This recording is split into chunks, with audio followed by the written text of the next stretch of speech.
wa amwalahum bi anna jannah yuqatiluna fi sabilillah fayaqtuluna wa yuqtalun. Ini janji Allah Subhanahu wa taala. Betapa jahilnya. Betapa jahilnya mereka. Sedangkan Datuk Chua Jun Ming itu pun kata, baru hari ini dia tahu bahawa pemberi penerima rasuah ni neraka. Baru dia tahu.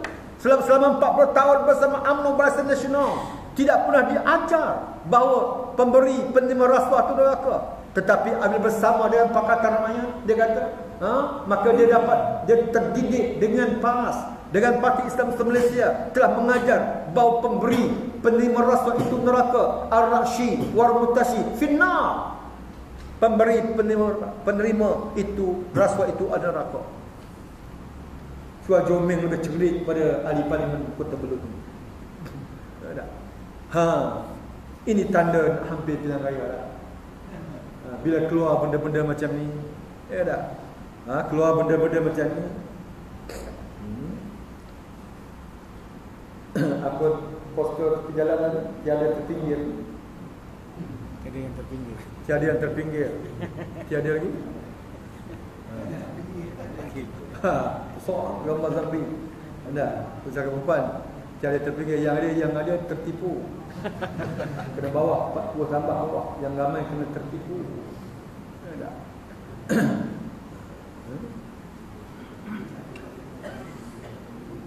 Adapun akibat ijab nafs terhadap amal perbuatan,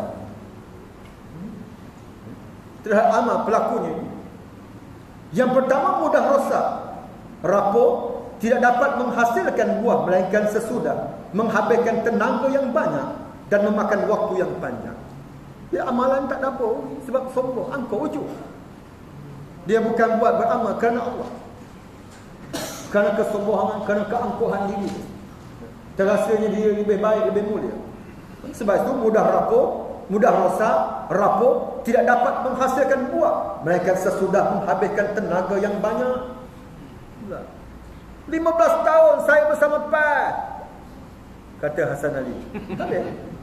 Ali. Dia terasa diri mulia. Tak usah sebutlah 15 tahun tu, Allah kira dah pahala. Tapi bila sebut, padam balik, rapuh balik. Mana dia merosakkan amalan yang telah lalu, amalan yang telah dibuat tadi, menyebut-nyebut amalan. 15 tahun tak kenal dasar saya dalam apa. 15 tahun Ibrahim Libya mati syahid. Sidik Nur terpenjara, ISA, Mahfuz, Salahuddin Ayub, Mak Sabu, yang belum kena aku. Nak cerita pasal itu, banyak akan merugikan, menghabiskan tenaga yang banyak dan memakan waktu yang panjang. Hal ini sesuai dengan rapornya sang aktivis yang ijabun nafs ketika menghadapi kesulitan dan ujian yang tidak dapat melihat dengan jelas terhadap orang-orang yang menyeludup ke dalam barisan-barisan untuk merosakkannya atau mengetahui tercampurnya amalannya dengan unsur-unsur luar ini. Ini penyakit ini akan merosakkan diri sendiri. Yang kedua, terhentinya amalan Islam atau setidak-tidaknya sulit mendapatkan dukungan kerana orang-orang yang lari dan benci kepada aktivis yang ijab nafs. Mana orang benci tak suka, maka akan terhentilah amalan. Dengan demikian perjalanan untuk memperoleh hasil menjadi sangat panjang dan menghabiskan tenaga. Terasa beramal banyaklah, tetapi tak ada apa di sisi Allah SWT. Itulah kesan negatif yang ditimbulkan oleh sikap ujub, ijab nafs, baik terhadap sang aktivis maupun terhadap amal perbuatan sendiri. Rugi, menjadi sia-sia. Lambang-lambang ijab nafs. Penyakit ijab nafs ini dapat diketahui dari celah-celah keadaan lahiriah seperti berikut. Nak tengok. Yang pertama, menganggap dirinya suci. Bukan angsang suci, dia menang, dia memang 45 kursi yang bertandingan menang 43. Ini yang takut bimbang Datuk Najib yang paling bimbang. Pasal dia pun ambil layak berlakunya reformasi, perubahan. Hebat di Myanmar. Lebih demokrasi daripada Malaysia. Boleh bercakap dalam TV. Malaysia tobat lahum tak boleh. Memang tanding 40 kursi dan belakang kecil ni 45 kursi parti Aung San Suu Kyi ni menang 43. Kalah 2. Hebat tuan-tuan. Ini menakutkan kepada mereka-mereka yang bakal-bakal untuk mengadakan pilihan raya termasuk Malaysia. Cukup memandangkan perubahan ini. Tak. Malaysia tak demokrasi. Ini kecoh di parlimen. Bagaimana speaker boleh melakukan kuasa veto? Siap bagi peluang kepada ahli parlimen lain untuk menerima laporan minority report berhubung dengan perbaikan sistem pilihan raya. Dia paksa suruh terima PSC, sedangkan tidak memenuhi syarat yang dituntut tidak dilaksanakan. Ada 5 perkara yang ditolak, yang tak dilaksanakan. Di antara yang SPR gagal untuk melaksanakan. Yang pertama, betulkan masa persempadan. Yang kedua, 42,000 pengundi baru ragu belum bersih lagi, dibersihkan. Umur lebih 100 tahun, yang terlalu ramai nama umur yang lebih 100 tahun. Yang keempat, guna kad pengenalan. Kemudian isteri tentera yang masih lagi dibenarkan untuk mengundi pun. Kita minta ini dilaksanakan. Ini termasuk dalam minority report. Tiba-tiba speaker nak menyelamatkan SPR, speaker nak menyelamatkan barisan dan sebagainya. Ini yang menyebabkan mereka keluar dewan. Teruk tak teruk? Sebab kita berhujah berdasarkan pengalaman di New Zealand, di Australia, di mana kerajaan Australia menerima minority report ini. Speaker sepatutnya bersikap terbuka, berlapang dada, kena terima dengar dulu, kena bahaskan dulu. Ini tuan-tuan, akhirnya dihalau keluar 3 ahli parlimen kita. Teruk tak teruk? Lambang pertama bagi ijab nafs ialah sang pelaku merasa dirinya suci, suka menyanjung dan meninggikan dirinya dengan melupakan atau pura-pura lupa kepada firman Allah. Maka janganlah kamu menganggap diri kamu suci. Allah lebih mengetahui terhadap orang-orang yang bertakwa, terhadap diri mulia. Ni bahawa penyakit ijab, terasa diri suci, minta disanjung, minta dipuja, minta dimuliakan. Ini penyakit bahaya. Jangan ada kepada kita dalam gerakan Islam ini. Yang kedua, sukar menerima nasihat. Orang yang penyakit ijab nafs ini, yang kedua, sukar menerima teguran, mendengar nasihat.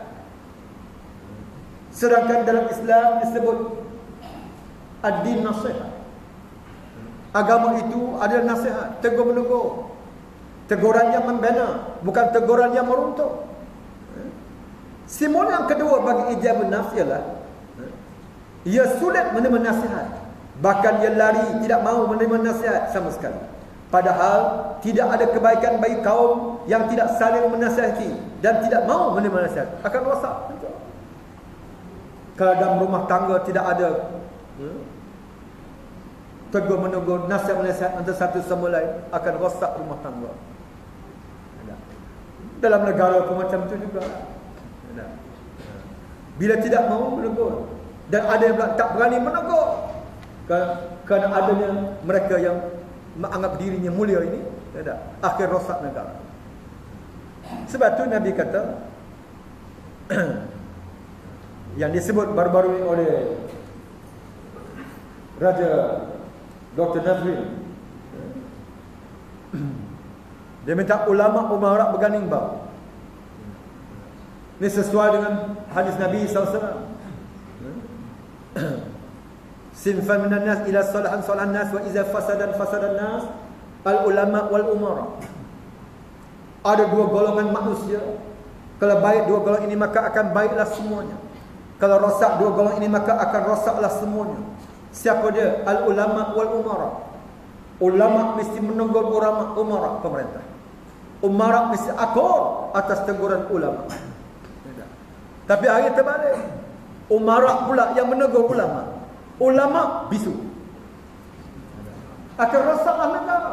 Akan berlakulah kepincangan, kerosakan, kehancuran negara. Mereka bertindak ikut hawa nafsu mereka sendiri. Sebab apa? Sebab menutup pintu teguran. Tidak ada konsep tegur menegur, adil nasihat. Ulama mesti menegur umara.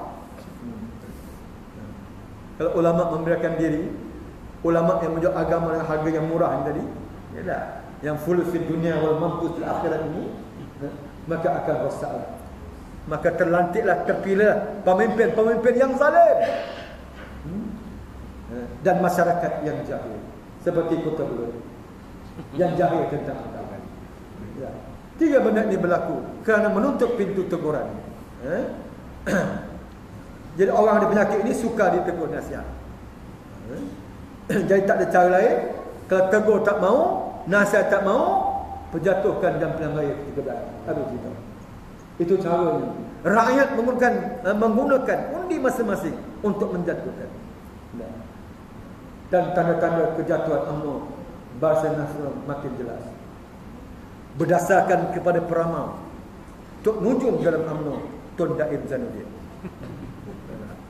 Tun Daim ni macam pita sotong dalam Piala Dunia. Setiap kali ramalan bola sepaknya betul. Asal sotong nama pita. Sebab pada tahun 2008 Pilihan Raya ke-12, Tun Daim Zainuddin telah membuat ramalan mengatakan bahawa UMNO Barisan Nasional akan hilang 5 negeri. Hilang semua. Hilang semua 5 negeri. Walaupun Perak dirampas kembali dengan secara tidak bermoral, dengan cara tidak demokrasi. Tetapi mana hilang. Dan hari ini dia meramal kembali. Dia kata kalau UMNO Barisan Nasional gagal menangani berbagai isu negara termasuk isu lembu, maka UMNO Barisan Nasional akan tinggal 3 negeri saja, Melaka, Pahang dan Johor. Johor tak boleh buang lah, negeri paling dengung dalam dunia UMNO. Ini menakutkan mereka. Ini membimbangkan mereka. Akan tinggal 3 negeri saja. Yang 5 ni boleh kat kita dah. Jadi kalau 14 negeri tolak 3, 11 boleh kat Pakatan Rakyat. Ini menakutkan. Sebab itu mau tidak mau mereka mendesak ketua wanita UMNO untuk melepaskan jawatannya terbabit dengan isu lembu ini. Sehinggalah kepada naik ketua wanita UMNO-nya, Datuk Kamilah Ibrahim, mendesak supaya ketua dia letak jawatan. Sebab hari ini jadi masalah dia untuk berkempen rumah ke rumah, termasuk skot sayang. Dari jauh dia panggil, lembu main lah, lembu main. Orang ni awam dah panggil dah. Bila wanita UMNO main, dia kata tu lembu main lah. Ini kata Datuk Kamilah Ibrahim. Akhir matamu mendesak. Hanya beberapa negeri saja yang menyokong. Hanya 5 negeri saja yang minta supaya dia kekal sebagai ketua wanita UMNO. Negeri lain minta suruh dia letak jawatan. Sebab membimbangkan. Di samping kenyataan Dr. Mahathir yang menambahkan celaru dalam UMNO, dia kata semestinya pilih calon di kalangan ahli UMNO. Mampir tuan. Tak semestinya dia kata kita boleh ambil mana-mana profesional. Kalau dulu kita menang pun puak-puak ni lah yang menyokong kita. Bukan semua UMNO sokong, tapi ada orang yang tak UMNO pun sokong kita. Takkanlah kalau kita pilih dia yang bukan UMNO, orang UMNO tak boleh sokong. Bercempera lah UMNO. Itu petanda Allah beri kemenangan kepada kita. Di samping keluarnya orang yang paling lama dalam UMNO, iaitu Tan Sri Kadi Syed Fadil. 56 tahun dalam UMNO. Dia dicabar oleh Siswa Agung UMNO untuk keluar UMNO. Dia keluar semua. apabila dia mendedahkan akan rasuah politik wang yang sememangnya sudah menjadi budaya dalam UMNO. Bukan saja kepada rakyat, tetapi setiap kali pilihan raya, tetapi tetap termasuk dalam pemilihan UMNO sendiri. Dalam pemilihan jawatan UMNO sendiri sudah berlaku rasuah yang menyebabkan naik presiden UMNO. Tu bekas tokek babi tu. Hanya jaga kelapa sawit lah. Dulu jaga babi di Bukit Pelandu. Apa nama? Sasamat. Tak pernah ingat nama dia. Dulu masa jadi menteri besar, negeri yang paling banyak babi dalam dunia, Negeri Sembilan. Di Bukit Pelandu. Bukit Pelandu patut banyak pelanduk penuh babi. Sebab tu kita cadangkan tulis kat situ, tukar dalam peta pelancongan, welcome to Jabal Khinzir. Selamat datang ke Bukit Babi. Tukar Bukit Pelandu. Lainnya jaga Felda pula mampu akan tergadailah tanah Felda 366,000 hektar dalam Felda Global Venture. Produk-produk akan mendapat dugaan runtuh. Runtuh sungguh lepas ni. Terbukti berlaku rasuah, menyebabkan dia diambil tindakan disiplin dan meletakkan jawatan sebagai naib presiden UMNO. Hatta Dr. Mahathir sebenarnya dirasuah supaya jangan pilih dia sebagai perwakilan di Kubang Pasu. Orang paling banyak berjasa kononnya dalam negara, termasuk di Kubang Pasu tu, pembangunan yang dibuat. Tiba-tiba ahli dia pun tak mau Mahathir, rasuah. Satu sambung surat RM200, dia sebut sendiri. Sebab sudah jadi budaya. Apatah lagi kepada rakyat dan pilihan raya. Kadi Syed Fadil kata, setiap kali pilihan raya sekurang-kurangnya paling tidak RM50 hingga RM1,000 akan dibagi kepada pengundi-pengundi. Artinya mereka yang mendedahkan. Sekarang dia keluar daripada UMNO. Jadi ini semua petanda Allah nak bagi kemenangan barangkali kepada kita. Yang penting kita jaga. Kita jaga parti kita, kita jaga kekuatan kita, kita jaga ukhuwah perpaduan sesama kita, insya-Allah kemenangan akan pasti. Wal yansurunallahu mansur innallaha alaikal aziz. Kalau kau bantu tolong agama Allah, Allah pakai bantu dan tolong kamu. Sesungguhnya Allah itu Maha Gagah lagi Maha Perkasa. Yang ketiga, orang yang nak tengok ada penyakit ijab nafsu ni merasa senang mendengar aib orang. Merasa senang mendengar aib orang, mendedahkan keaiban orang, fitnah tak habis-habis. Liwat tak liwat, fitnah ni dengan bini, dengan samsidah, macam-macam. Apa cerita ni? Tak habis-habis. Ini orang yang sombong, orang yang angkuh, yang ada sifat ujub nafsu. Merasa senang mendengar aib orang lain, lebih-lebih para saingannya yang bersaing dengan. Dedah, telanjangkan, buka habis. Itu penyakit ujub. Ciri ketiga ijab ini merasa senang bila mendengar aib orang lain, lebih-lebih saingannya. Sehingga Al-Fudayl bin Iyad pernah mengatakan, di antara tanda orang-orang munafik ialah merasa senang jika mendengar aib salah seorang saingannya. Itu tanda munafik. Tanda munafik ni banyak. Saya bawa ni ada 46 tanda munafik, 45. Termasuk Hani 46. Ada. Sifat-sifat munafik menurut Al-Quran. Yang pertama, tidak meyakini hukum Allah. Confirm munafik. Tu saya memang banyaklah. Ini munafik lah. Yang kedua, tidak meyakini pertolongan Allah kepada pejuang Islam. Orang pejuang Islam macam pungguk rindukan bulan. Ada. Macam pungguk rindukan bulan. Yang nak menegakkan negara Islam ini tak mungkin. Mana tak yakin dengan pertolongan Allah kepada pejuang-pejuang Islam ini. Itu pun sifat munafik. Yang ketiga, suka melakukan maksiat. Yang keempat, menganjurkan maksiat. Buat maksiat lain, menganjurkan maksiat. Yang kelima, menggalakkan maksiat. Yang keenam, membenarkan maksiat. Ini sifat munafik. Yang ketujuh, menyokong dan memberikan undi kepada penggalak maksiat. Confirm munafik. Yang ke-8, menuduh orang beriman bodoh. Orang Islam ni membazir masa je, bodoh. Anti pembangunan, anti kemajuan. Kita nak bincang pasal negara, masa pembangunan, bukan syurga, bukan neraka, soal akhirat, soal mati je. Ini kerja bodoh. Kalau ada sifat macam itu, sifat munafik, menuduh orang lain.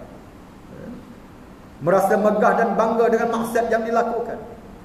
Berbangga-bangga dengan kemaksiatan yang dilakukan, kemungkaran yang dilakukan. Ini salah satu sifat munafik. Yang ke-10, bercakap bohong. Yang ke-11, mungkir janji. Yang ke-12, tiada sifat amanah. Itu biasa dengar lah.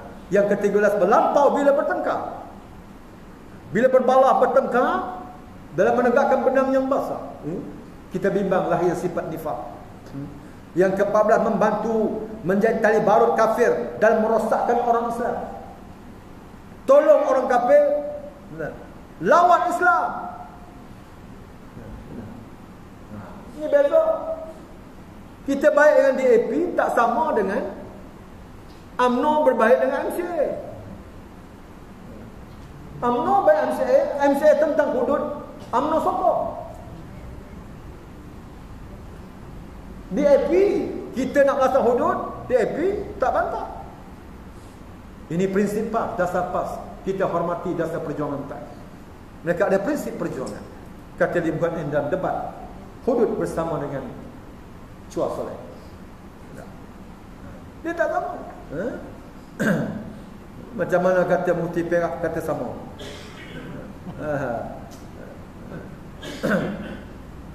Menyokong orang, menyokong orang kafir menentang Islam.